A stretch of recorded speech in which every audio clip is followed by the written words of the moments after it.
అందరికీ నమస్కారం. ముందుగా అందరికీ సంక్రాంతి శుభాకాంక్షలు. సంక్రాంతి వారసుడు వచ్చేస్తున్నాడు. సంక్రాంతి అంటే కొత్త అల్లుళ్ళు, కోడి పందాలు, రంగురంగుల ముగ్గులు, గొబ్బెమ్మలు, ఇలా పండగ వాతావరణం అంతా వచ్చేస్తుంది కదా, పెద్ద పండుగ వచ్చేస్తుంది కదా.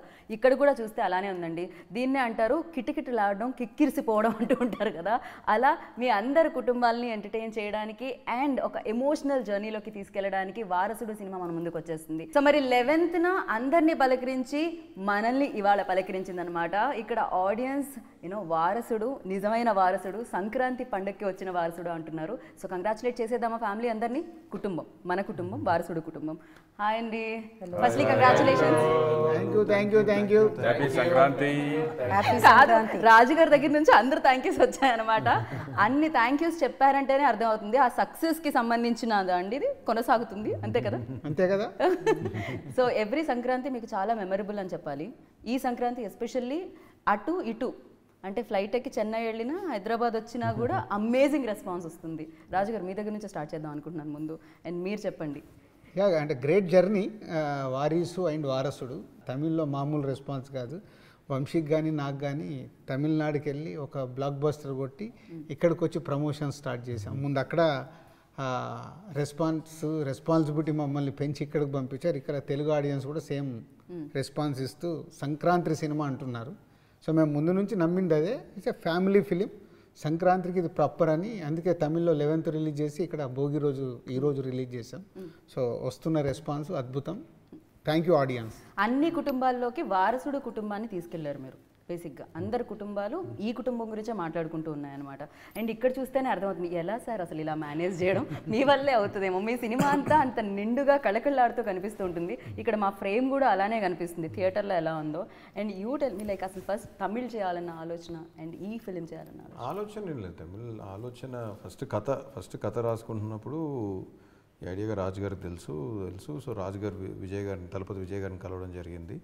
సో ఇట్లా ఐడియాస్ ఏమంటే వింటా అన్నారు. సో రాజుగారు వచ్చి నాకు చెప్పడము, నేను వెళ్ళి విజయ్ గారికి చెప్పడము, జరిగిపోవడము అన్నీ చాలా ఫాస్ట్గా జరిగిపోయినాయి. కాకపోతే మీరు అన్నట్టు ఒక ఫ్యామిలీ స్టోరీ చెప్తూ మళ్ళీ ఇందులోకి ఇది విజయ్ గారికి అంటే అంత స్టార్డమ్, అంత హ్యూజ్ స్టార్డమ్ ఉన్న ఒక స్టార్కి దీన్ని ఎలా బ్యాలెన్స్ చేయాలన్న చోట మా స్ట్రగుల్ స్టార్ట్ అయింది. సో మీరు అన్నట్టు కుటుంబం, సంక్రాంతి అన్ని కుటుంబాలు తీసుకొచ్చి పెట్టారు అంటే ఎందుకంటే ఇది ప్రతి కుటుంబానికి సంబంధించిన కథ. Every family will reflect with the story. ఎందుకంటే మన జయసుధ గారు అంటారు ట్రైలర్లో కూడా, ఇల్లంటే ఇసుక ఇటుకేరా వదిలేసి వెళ్ళిపోవచ్చు కానీ కుటుంబం అలా కాదు కదా అని. అదొక అమ్మ థీమ్. అంటే ప్రతి మదర్కే తెలుసు, అంటే ఒక ఇంట్లో ఒక అమ్మకి తెలుసు ఎంతమంది పిల్లలు ఉన్నా ఏమున్నా కానీ తను ఒక్కరికే అన్నీ తెలుసు. కాకపోతే తను భరించడం అనేది తల్లి దగ్గర నుంచే పుడుతుంది ఎక్కడైనా కానీ. పిల్లలు పుట్టినప్పటి నుంచి భరించడం అది ఒక్కటే కాదు, పిల్లలు పుట్టగానే భరించడం, లోపల భరించడమే కాదు, ఆ తర్వాత వాళ్ళందరినీ లైఫ్ లాంగ్ భరించడం కూడా ఒక తల్లి వల్లే జరుగుతుంది. సో ఆ తల్లి పాత్ర చేసిన జయసుధ గారికి అండ్ తర్వాత ఇక పిల్లలు ఒక్కొక్కరికి ఒక్కొక్క ఇది ఉంటాయి. సో మేము స్టార్ట్ చేసిన కథ ఏంటంటే, ఫస్ట్ అనుకున్న లైన్ ఏంటంటే, నాకు తట్టిన లైన్ ఏంటంటే, ఎందుకంటే నేను కూడా కుటుంబం, family, I love my family, I'm family person. So కుటుంబం అన్నాక లోపాలు ఉంటాయి, ఉండకుండా ఉండవు, కానీ మనకంటూ ఉండేది ఒకటే ఒక కుటుంబం. ఆ జేసు గారు కూడా చెప్తారు ఇక సినిమాలో, ఈ జన్మకి ఇదేరా నా కుటుంబం అంతే. So the way that every mother is bearing it, or ఒక తల్లి ఎలా భరిస్తుంది, అంటే వాట్ ఇఫ్ ఎక్కడో జరిగిన ఒక చిన్న, ఎవరో వేసిన ఒక చిన్న తప్పుటడుగు వల్ల లేకపోతే ఇంకో ఇది వల్ల తల్లి మాత్రం అన్నీ తెలుసు, తనకు అన్ని నిజాలు తెలుసు, కాకపోతే అన్ని లోపల దాచుకుంటూ ఉంటుంది. So that is a beautiful kind of a depiction. So she is the theme of the film to tell you. And then ఈ థీమ్లోకి ఇప్పుడు Vijay garu by the time he comes he says that no family is perfect but you have only one family అనే అక్కడి నుంచి ఒక mother dream నుంచి start అయిన ఒక కథ ఎక్కడ వచ్చి ల్యాండ్ అవుతుంది అనే ఒక ఇందులో మళ్ళీ ఒక సూపర్ స్టార్ విజయ్ గారు లాంటి సూపర్ స్టార్ని పెట్టి ఆయనకు కావాల్సిన ఎలిమెంట్స్ అన్నీ చేర్చి అవన్నీ మళ్ళీ తీసుకొస్తే కానీ ఇలాంటి సినిమా బయటికి రాదండి. బట్ ఒకటే ఒక ఆనందం ఏంటంటే, మేము ఏదైతే పాయింట్ అనుకున్నామో, ఆయనకు ఫస్ట్ చెప్పిన ఏదైతే సోల్ ఉందో ఆ సోల్ నుంచి ఎక్కడ డీవియేట్ అవ్వకుండా కథ చెప్పాం. అందుకే సినిమా ఎండ్ అవ్వగానే ఈ లైన్స్ రాగానే ప్రతి థియేటర్లో ఈరోజు so that was a overwhelming response. అంటే మేము సినిమా తీసాం అంతా అయిపోయింది అనుకున్నాం కానీ ఆ రోజు మేము ప్రివ్యూ వేసినప్పుడు కానీ ఆ మార్నింగ్ 4 o'clock షో కానీ when the whole auditorium they just stood up and clapped. Right. అక్కడ we were not able to take it and that we was just really broke down. Touching moment. Not only you actually, మిమ్మల్ని సినిమాని ఇష్టపడే వాళ్ళందరికీ కూడా అది చాలా touching moment అనిపించింది. Even Thaman garu కంటితడి పెట్టుకోవడం అండ్ కనెక్ట్ అయిపోతే ఒక సినిమాకి అంటే తెర మీద చూసే పాత్రలకి ఎంత కనెక్ట్ అవ్వకపోతే ఒక ఎమోషన్ అనేది బయటకు వస్తుంది. And that was amazing, magical అని చెప్పాలి. It is magical. yes. As Vamsi garu said, అంటే ఇప్పుడు కూడా ఈ ఫ్రేమ్లో కూడా అదే అనిపిస్తుంది నాకు, మీరు బ్యాలెన్స్ చేసినట్టు ఇటు పక్కన. బికాస్ దట్ సెంటర్ పాయింట్ అంటూ ఉంటారు, మదర్ ఆల్వేస్ ఆ సెంటర్ పాయింట్ని తీసుకుంటూ ఉంటారు. అండ్ నాకు తెలిసి ప్రతి టెన్షన్ని తీసుకుంటూ ఉంటారు. మదర్ అనే ఒక మెడిసిన్ అనేది నాకు తెలిసి అందరికీ ఒక ఎనర్జీలా పనిచేస్తూ ఉంటుంది. అండ్ ఎస్పెషల్లీ ఫిలింకి కూడా పనిచేస్తుందని చెప్పాలి. అండ్ ఫస్ట్ మీరు చెప్పండి, అంటే దిల్రాజు గారితో ఆల్రెడీ వర్క్ చేయడం జరిగింది బ్యానర్లో, అండ్ వంశీ గారు ఈ కథ చెప్పినప్పుడు what was your reaction on it?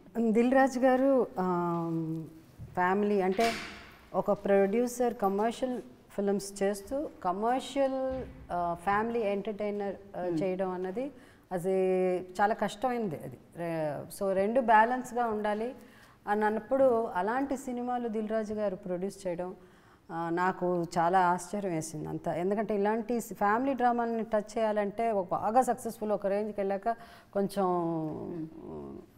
భయంగా ఉంటుంది. బట్ ఆయన శతమానం భవతి ఇలాంటి సినిమా కూడా తీశారు ఆయన. సో అలాంటి సినిమాలు ఆయన బ్యానర్లో కంటిన్యూ, అంటే ఫ్యామిలీ అన్నది ఎంత ఇంపార్టెంట్ అన్నది ఆయన ఎక్కడ, అంటే ఇప్పుడు వచ్చే జనరేషన్ కూడా మనకి ఎంత ఉన్న like the most beautiful dialogue, ఇల్లు అన్నది ఇటుక ఇసుకేరా వదిలేసి వెళ్ళిపోవచ్చు కానీ కుటుంబం అలా కాదు కదా అన్నది ద హోల్ సినిమా. అది ఇది ప్రతి ఇంటికి ప్రతి స్త్రీ ప్రతి తల్లి వాళ్ళకి డిఫరెంట్ ప్రాబ్లమ్స్ ఉండొచ్చు, బట్ కుటుంబం అన్నది అలా కాదు కదా అన్నది ప్రతి ఆడది ప్రతి తల్లికి అది అర్థమవుతుంది. సో అది సినిమాలో ఆ క్యారెక్టరు, ఒక తల్లి క్యారెక్టర్ నేను చేయడం, వంశీ నాకు ఫోన్ చేసి చెప్పినప్పుడు, ఎందుకంటే వన్స్ అగైన్ వంశీ కూడా ఆయన సినిమాలు లాస్ట్ నేను చేసిన 3-4 ఫిల్మ్స్ తల్లి అంటే ఆ తల్లి పాత్రకి ఒక బహుశా వాళ్ళ తల్లి మీద ఆయనకు అంత గౌరవం ఉంది. ఆ తల్లిదండ్రులు అంటే ఎక్కడో, అంటే ఈ జనరేషన్లో అందరు లేరని నేను చెప్పను కానీ, బట్ ఇలాంటి ఒక the generation is changing, movie style of making అన్నిట్లో ఏది మారినా తల్లి ప్రేమ మారదు కదా. సో ఆ తల్లి ప్రేమను ఎప్పుడు వదిలిపెట్టకుండా ప్రతి సినిమాలో ఆ తల్లి క్యారెక్టర్ ఆ క్యారెక్టర్ సూట్ ఆ స్టోరీలో తల్లి పాత్ర మంచి పాత్ర అయితే అఫ్కోర్స్ నాకు ఆయన అవకాశం ఇవ్వడం, నేను చేయడం. అలాగే ఈ సినిమా కూడా నాకు ఫోన్ చేసి చాలా మంచి క్యారెక్టర్ అని చెప్పినప్పుడు చాలా సంతోషంగా ఉన్నింది. సో ఎన్నేళ్లుగా మీరు ఉంటున్నారు, అందరి కుటుంబంలో మీరు ఒక మెంబర్, అఫ్ కోర్స్ ఆ సహజంగా నటించడంలో అందుకనే సహజ నటి జయసుధ గారు అంటూ ఉంటారు. అండ్ దీని తర్వాత ఇంకా పెద్దదైపోయింది మీ కుటుంబం. అందరూ అమ్మ అనే అంటారు నాకు తెలిసినంత వరకు. ఈ సినిమాలో అన్ని క్యారెక్టర్స్, అంటే ఒక పెద్ద హీరో, ఒక తలపతి విజయ్ అంటే ఒక మెగా సుప్రీం ఏమన్నా ఏ స్టార్ అన్నా ఆయన విజయ్ అంత పెద్ద హ్యూజ్ హీరో వచ్చి ఈ సినిమాలో ఒప్పుకోవడం, అందరికీ స్పేస్ ఇవ్వడం. ఎందుకంటే తను అంత పెద్ద హీరో ఉన్నా కూడా ఫస్ట్ తల్లియే లీడ్ చేస్తుంది ఫస్ట్ హాఫ్లో. అప్పుడు ప్రతి ఒక్కరికి ఆ స్పేస్, ప్రతి యాక్టర్కి ప్రతి క్యారెక్టర్స్కి. సో అది చాలా గొప్ప విషయం. ఆ క్యారెక్టర్ ఆయన అర్థం చేసుకుని, ఆ సినిమా అర్థం చేసుకుని ఈ సినిమా ఒప్పుకోవడం కూడా ఐ ఫెల్ట్ నిజంగా ఆయన తెలుసు ఇదేంటి ఈ సినిమా డెఫినెట్గా ఆడుతుందని, డెఫినెట్గా సక్సెస్ అవుతుందని. సో ఐ ఫెల్ట్ నిజంగా చాలా